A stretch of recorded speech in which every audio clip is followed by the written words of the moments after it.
Bonjour, bienvenue sur la construction du réseau de Wessenheim et de son extension. Aujourd'hui, on ne va pas directement parler de conception de réseau et de technique et de méthode. On va parler de modélisme ferroviaire, on va parler aussi d'un événement tragique qui est arrivé ce dimanche à 12h20, à savoir l'incendie chez Jura Modélisme. Alors, en propos liminaire, je voudrais d'abord adresser tout mon soutien psychologique, autant se faire se peut, à l'équipe de Jura Modélisme, à la quinzaine de personnes qui travaillent chez Jura Modélisme, à tous ces jeunes, à tous ces gens ultra motivés, qui se retrouvent face à une adversité dans une période très complexe, très difficile, et aussi une période qui est celle où une bonne partie du chiffre d'affaires annuel est faite. Alors, j'ai vu des chiffres, notamment dans leur communiqué, qui disaient qu'effectivement ça représentait pas loin de 30% de leur chiffre d'affaires annuel qui était réalisé sur les 2 mois, novembre et décembre. Et c'est vrai que là, cet incendie arrive au pire moment pour eux. Et c'est vrai que tout ça, c'est pas une bonne nouvelle pour eux, bien évidemment. Et ça va créer énormément de difficultés. Et moi, je leur adresse ma plus grande des sympathies à cet égard, parce que les difficultés commencent. Alors, évidemment, ils ont parlé, je mettrai les liens en description, ils ont parlé dans leur communiqué officiel qu'on peut les aider, notamment en achetant des bons d'achat, ce qui leur permettrait de pouvoir constituer une trésorerie qui est nécessaire, parce que malgré le fait qu'ils aient la totalité de leur stock qui est perdu, ils ont les salaires à payer, ils ont toutes les charges d'entreprise, les cotisations foncières et tout ça, notamment qui tombent en fin d'année. Donc il y a un moment donné, il y a énormément de tensions. Il a été question qu'il y ait des aides de la mairie et des entreprises du secteur. Jura Modélisme était censé, au début de l'année prochaine, au niveau du printemps, d'emménager dans leurs nouveaux locaux, dans un superbe bâtiment, une superbe surface commerciale et de logistique. Mais en attendant, ils ont tout perdu. Et ils ont tout perdu, et il y a plein de choses qui, du coup, mettent en péril l'entreprise. Et à ce sujet, c'est vrai que moi, je suis très inquiet pour eux, parce qu'effectivement, c'est ce genre d'événement, quand il arrive dans une entreprise, il y a beaucoup d'entreprises qui n'arrivent pas à se relever, parce que leur capacité de financement pour pouvoir continuer l'activité ont été drastiquement détruites. Et donc, du coup, le fonds de roulement n'est pas suffisant pour pouvoir payer les salaires et, à nouveau, repayer des produits. Par ailleurs, il y a un autre phénomène, et ça, c'est le phénomène qui va toucher l'ensemble des modélistes, c'est que il y a des produits qui ont été détruits. Donc, il y a un stock de produits qui auraient pu être vendus, qui auraient pu trouver acquéreur auprès des modélistes, qui a été irrémédiablement détruit.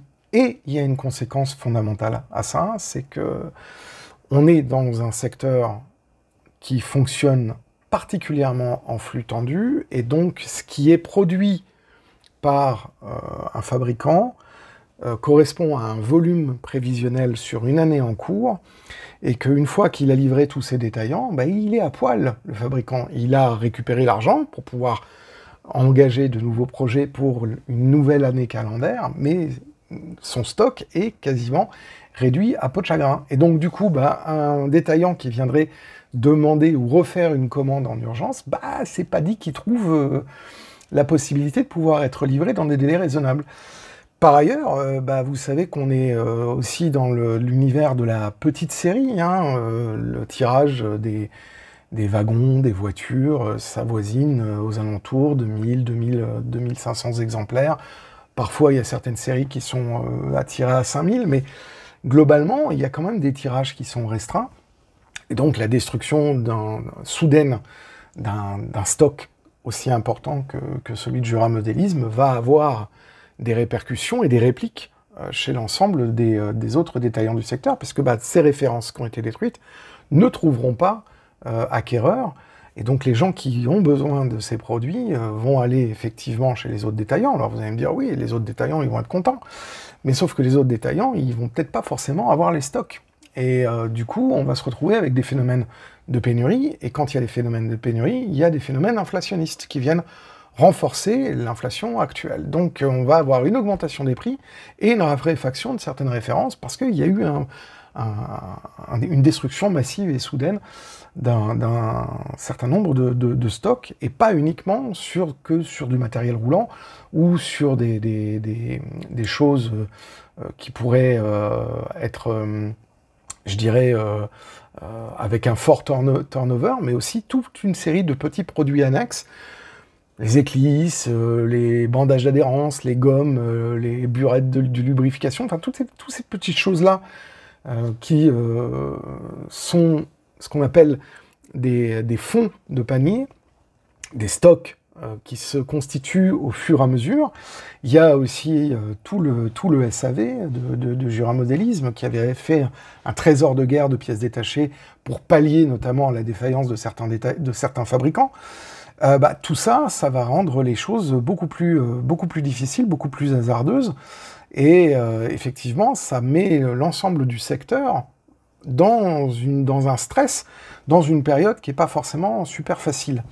Alors effectivement, on pourrait dire, oui, mais le rebond de l'inflation fait que les ventes risquent d'être beaucoup plus raisonnées, donc beaucoup moins importantes en volume. Oui, c'est sûr que l'inflation va peut-être amortir une partie de ça, mais d'un autre côté, il y a les entreprises autres, donc les autres détaillants, qui ont un volume et donc un prévisionnel d'achat de stock à peu près connu, et qui vont se retrouver avec des commandes supplémentaires. Et là, à ce moment-là, il va falloir sortir de la trésorerie pour pouvoir acquérir auprès des fabricants des références supplémentaires pour garantir leur vente, parce que ça fait pas bien dans un magasin de vente en ligne quand il y a que des produits qui sont en réassort.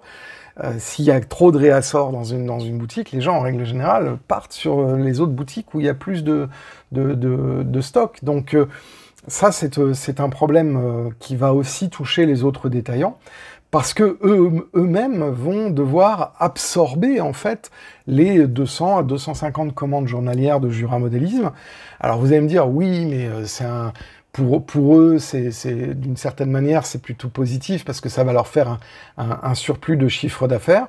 Oui, mais le surplus de chiffre d'affaires ne veut pas forcément dire un surplus de fonds de roulement au moment où on doit fournir les clients, parce que quand on fait de la logistique, de la vente en ligne, il y a effectivement les commandes qu'on reçoit, où on est payé, mais derrière, il y a toute la logistique à devoir traiter. Cette logistique, elle coûte cher, parce que si elle n'est pas dimensionnée par rapport aux besoins, il y a des délais qui s'allongent. Et en France, on a certains points législatifs donnés par la loi Hamon notamment, qui imposent des délais par rapport quand on fait de la vente de professionnels aux particuliers, par rapport au délai de fourniture, de fourniture, etc. Donc ça va être compliqué aussi pour les autres entreprises qui vont devoir effectivement adapter leur logistique à un moment où leur volume de vente est calibré sur un prévisionnel qui n'est peut-être pas celui auquel ils devront faire face. Et ça va être aussi une difficulté pour les autres fabricants. Quant à Jura Modélisme, effectivement, il faut payer les charges de fin d'année, les cotisations foncières des entreprises, il faut pouvoir payer les TVA et toutes les taxes qui sont afférentes à l'activité. Et puis, il y a notamment l'impôt sur les sociétés. Alors là, c'est une SARL, donc c'est un petit peu différent, mais il n'empêche que une entreprise qui ne fait plus de rentrée d'argent et qui n'a plus de stock vit uniquement sur son trésor de guerre de trésorerie, et ce trésor de guerre, il doit payer tout.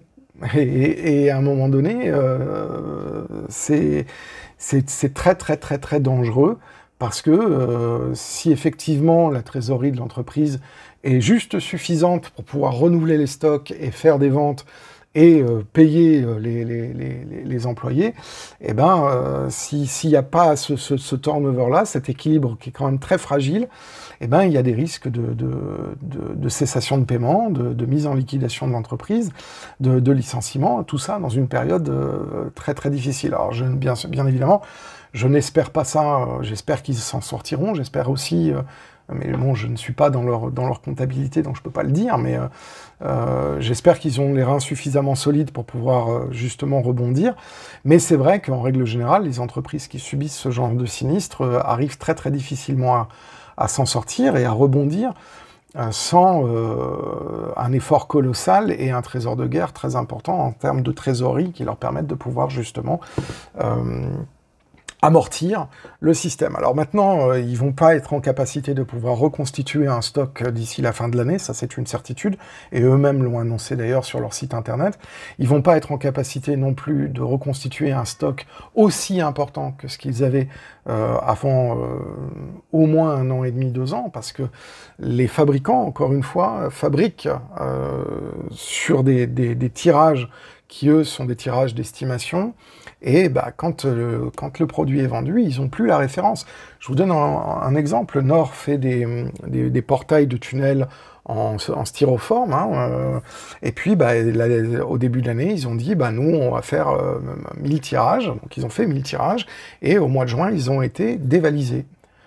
De l'ensemble des stocks, et ben, Nord a dit, nous, on ne retirera pas ce portail, pourtant on l'a vendu avant 2024, parce que on n'a pas la trésorerie pour pouvoir mobiliser des matières premières, etc., pour pouvoir relancer une production pour fournir les boutiques qui nous demandent ces références.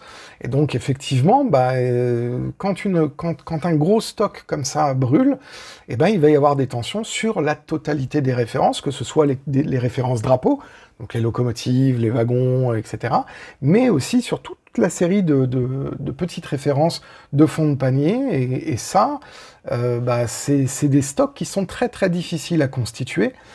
Surtout sur des périodes où il y a une très très forte demande de réassort, qui est la période des fêtes de fin d'année. Donc c'est vrai que pour eux, leur option stratégique, c'est effectivement d'essayer de maintenir un cash suffisant pour pouvoir payer l'ensemble de leurs employés. Et donc là-dessus, ils lancent un appel pour que les gens achètent notamment des chèques cadeaux, ce qui leur permettrait rapidement d'avoir de la trésorerie et que cette trésorerie leur permette de pouvoir survivre. Et moi, j'invite les gens qui ont envie d'aider Jura Modélisme à le faire, parce qu'effectivement, c'est une petite contribution sur un chèque cadeau qui effectivement sera honoré tout au long de l'année 2024 et sur l'année 2025, le temps que eux reconstituent leur stock, mais ça leur permettrait d'avoir un afflux de trésorerie pour pouvoir payer les charges courantes, les salaires, les cotisations patronales et sociales, l'impôt sur les sociétés, et donc du coup leur permettre de pouvoir maintenir la tête hors de l'eau jusqu'au moment où ils seront en capacité de pouvoir remobiliser des espaces de stockage, etc., dans leurs nouveaux locaux qui normalement auraient dû être prêts au printemps 2024. Et donc là, effectivement, ils ont tout perdu. Ils ont perdu leur informatique, ils ont perdu leurs locaux, ils ont perdu beaucoup de matériel aussi de gestion du quotidien pour faire la logistique. Et donc, effectivement, moi, je suis vraiment très, très peiné pour eux et je compatis et j'essaierai de les soutenir comme je peux, donc par rapport aux solutions qu'ils ont proposées, en prenant des chèques cadeaux, par exemple, afin justement de leur garantir qu'ils aient un petit peu d'oxygène, parce qu'effectivement, les aides qui ont été évoquées pendant le début de la semaine de la part de la mairie et des entreprises de la région de Poligny sont certes moralement très, très agréables, vont leur donner un petit peu de soutien, mais ne seront pas suffisants à les maintenir en vie, je le crains. Et donc, du coup, effectivement, c'est un petit peu un séisme qui se passe, Et cette opération Phoenix qu'ils ont mis en place, c'est une réponse qui fait aussi appel à leur clientèle pour que on réponde tous présents en prenant effectivement un chèque de 10, 15, 20 euros ou 50 euros qui leur permettent de pouvoir avoir cet afflux de trésorerie pour payer les 14 salaires ou les 15 salaires des employés de l'entreprise, pour éviter d'avoir une mise en chômage immédiate et donc un licenciement des employés, parce que c'est ce que fait toute entreprise qui n'a plus de rentrée d'argent et qui n'a plus de stock. Elle coupe sur tout ce qui lui coûte. Et c'est d'ailleurs une demande du tribunal de commerce. Le tribunal de commerce va statuer une mise en sauvegarde de l'entreprise, et la première des choses qui va être regardée, c'est la capacité de l'entreprise à, financer les charges sociales et son fonctionnement régulier, et 2, sa capacité de pouvoir réinvestir dans du stock pour reprendre des ventes. Alors ensuite, après, il y a le problème effectivement cité sur le fait que il y a beaucoup de fabricants qui ont déjà distribué leur production et qui n'ont plus de stock, parce que les fabricants font des séries limitées, font des tirages très contrôlés. J'aimerais avoir une bonne nouvelle en pouvant vous dire qu'il y a une partie du stock de Noël qui leur ont pas encore été livrés. Je sais pas, j'en sais rien. Je sais qu'il y a des choses qui ont été détruites et ça me fait beaucoup de peine. Des très très beaux modèles, du haut de gamme, des choses de collection, mais aussi toute la série des petits produits de fond de panier, et qui vont être très très difficiles à réapprovisionner, surtout en période de fin d'année où il peut y avoir potentiellement pas mal de demandes. En tout cas, moi j'adresse vraiment un soutien fraternel à l'ensemble des équipes de Jura Modélisme. Je ferai tout, moi, à mon niveau, à mon modeste niveau de modéliste, pour pouvoir les aider, parce qu'ils ont été partenaires du projet Nomade. Ils sont partenaires du projet Nomade, hein. Ils sont parmi les entreprises qui nous ont donné du matériel pour pouvoir faire ce projet. Donc moi, j'ai envers Jura Modélisme beaucoup d'amitié, et envers leurs équipes, même si je les ai pas eu récemment, j'ai pas récemment été en contact avec les gens qui ont soutenu le projet Nomade dans leurs équipes. Mais en tout cas, effectivement, je pense à l'ensemble des employés de Jura, et je leur adresse vraiment mes amitiés et mon soutien. Et je pense que parmi l'ensemble des modélistes qui suivent la chaîne Bienvenue à Wessenheim, vous serez nombreux aussi à leur manifester ce soutien par rapport aux actions qu'ils vous ont proposées sur la page que je mets dans les descriptions de cette vidéo. En tout cas, voilà, vraiment, je suis vraiment, moi, très triste de ça, parce que ça arrive vraiment à un mauvais moment, et je ne souhaite jamais le malheur d'une entreprise. Mais là, vraiment, c'est vraiment pas de bol, pas de chance.